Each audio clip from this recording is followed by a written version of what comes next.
4 alasan dibuat-buat kenapa sampai sekarang aku belum juga membaca buku bahasa Inggris.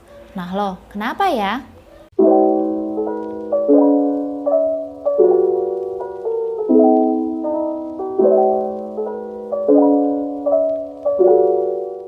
Hai, halo semua, welcome back to my channel. Kembali lagi bersama aku Zafa.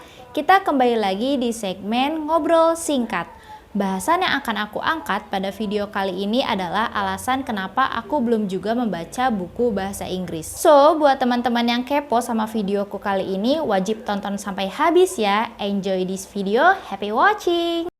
Sebetulnya aku itu udah punya 2 buku bahasa Inggris yang udah nangkring di rak bukuku. Dua-duanya itu pemberian dari kakak onlineku, yaitu Kak Alia. Dan aku amat sangat bangga sama diriku sendiri yang udah punya 2 buku bahasa Inggris di saat tekadku untuk belajar baca buku bahasa Inggris itu selalu naik turun kayak roller coaster.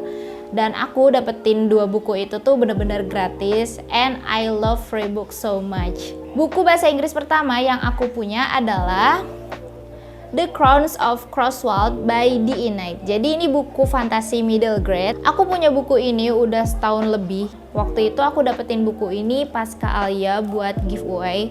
Terus aku dengan pedenya bilang kalau misalnya aku mau buku ini buat belajar bahasa Inggris. Bener sih alasannya, karena pas bukunya sampai di tangan aku langsung baca bukunya. Tapi karena memang aku tuh kuat pada prinsip kalau misalnya ada buku baru datang, aku tuh bakalan langsung baca. Itu aku banget. Baca blurbnya aku ngerasa masih lancar-lancar aja dan ngerasa kalau misalnya aku itu jago banget bahasa Inggrisnya. Pede aja tuh lanjut baca isinya, karena memang tips untuk pemula yang baru mau baca buku bahasa Inggris, belajarnya itu dimulai dari buku-buku middle grade. Pas dong, ini kan buku fantasi middle grade. Sayangnya setelah aku mencoba membaca bab 1, aku pun nyerah. Dan sampai sekarang aku belum melanjutkan bukunya. Terus bakalan jadi buku did not finish dong? Bukan. Cuman timingnya emang gak tepat aja buat aku baca buku ini sampai selesai. Buku kedua yang aku punya adalah This Song Will Save Your Life. Buku ini tuh waktu itu dikasih sama Kak Alia bulan November 2020. Waktu itu dikirimnya itu barengan sama paket swap mail. Cuma karena waktu itu aku lagi hiatus, aku jadinya nggak buat video unboxing paket swap mailnya. Kasusnya sama kayak buku yang tadi, aku udah coba baca buku ini pas di halaman pertama. Aku tuh merasa sangat relate sama isi ceritanya dengan diri aku sendiri. Tapi akhirnya aku gugur juga di halaman terakhir aku baca itu di halaman 33. Aku nggak ngerti sama diri sendiri kenapa sama buku aja tuh PHP, apalagi sama orang lain. Padahal kan kalau misalnya udah berani memulai, harus juga berani mengakhiri sampai selesai kan ya. Dan setelah aku gagal membaca 2 buku ini, akhirnya aku membuat alasan-alasan basi yang aku harap teman-teman gak tiru ya. Ini waktunya aku sharing, tapi sharing itu harus disaring dulu sebelum kamu menangkap info daring secara garing. Apaan sih, gak jelas banget. Sekarang aku mau kasih tahu 4 alasan dibuat-buat tersebut kenapa sampai saat ini aku belum juga memberanikan diri untuk mulai membaca buku bahasa Inggris. Yang pertama itu aku malas mencari. Biasanya kalau aku baca itu aku sengaja ngejauhin HP supaya nggak keganggu sama notifikasi. Tapi padahal kalau misalnya teman-teman lagi mencoba untuk membaca buku bahasa Inggris, harusnya itu harus sedia Google Translate atau minimalnya itu kamus. Ya, tapi karena aku males untuk mencari di saat aku lagi baca dan nemu vocab baru, akhirnya aku nggak tahu artinya dan nggak berusaha untuk mencatat arti kata tersebut. Dan terjadilah pas aku baca satu paragraf yang aku sama sekali nggak tahu arti-artinya, akhirnya aku pun gak bisa nangkep pesan yang ingin disampaikan oleh penulis. Yang kedua, buku bahasa Indonesia jauh lebih menarik perhatian aku. Padahal beberapa waktu yang lalu aku itu sempat bosen sama buku bahasa Indonesia dan pengennya improve bahasa Inggris lewat buku. Tapi pas aku lihat-lihat Ipusnas, emang yang satu bahasa itu jauh lebih menarik perhatian ya.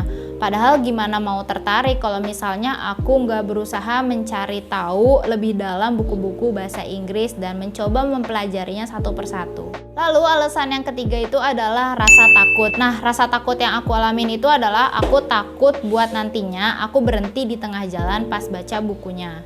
Aku itu sebenarnya tipe pembaca yang kalau misalnya udah memulai baca buku terus berhenti di tengah jalan dan mau gak mau harus mulai dari awal itu, aku orangnya bosenan karena kan ngerasa dejavu. Terus juga udah ngerasa kalau misalnya aku itu udah mengetahui alur si ceritanya. Nah terus takutnya ujung-ujungnya itu bakalan jadi buku yang gak aku baca sama sekali gitu, gak aku selesain sampai selesai. Nah daripada jadi buku yang menganggur, aku akhirnya gak memberanikan diri untuk mulai membacanya gitu. Tapi kalau dipikir-pikir rasa takut itu harus ditaklukkan kan ya, mau kapan berani gitu kalau misalnya dari aku sendiri nggak punya tekad kuat untuk memberanikan diri.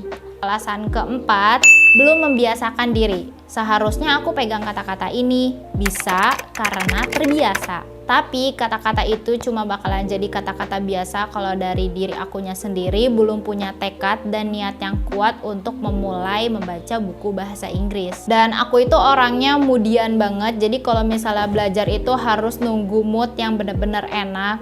Terus juga aku masih mikirnya tuh begini, aku tuh hobinya itu kan membaca, melakukan hobi itu karena suka. Terus aku nggak rela aja gitu melakukan hobi itu untuk belajar yang malah akhirnya membuat aku pusing. Makanya aku pun belum membiasakan diri untuk menjadikan hobiku itu sebagai bidang belajar gitu. Padahal kan sebenarnya kita melakukan sesuatu itu pasti melalui proses belajar kan, apapun itu bidangnya gitu. Dan untuk pembiasaan diri ini seharusnya aku udah mulai biasa membaca artikel-artikel pendek berbahasa Inggris atau misalnya kayak mencari lirik-lirik lagu gitu. Sekalian juga cari tahu arti dari kata-kata yang aku masih asing. Cuma sih kayaknya harus balik lagi dari diri aku harus punya tekad dan niat yang kuat supaya keinginan aku besar sebenarnya untuk bisa membaca buku bahasa Inggris sampai selesai gitu. Cuman emang harus diniatkan, harus perlahan, harus membiasakan diri juga gitu. Nah kalau buat teman-teman, pokoknya kalau misalnya pengen mempelajari sesuatu, jangan kayak aku,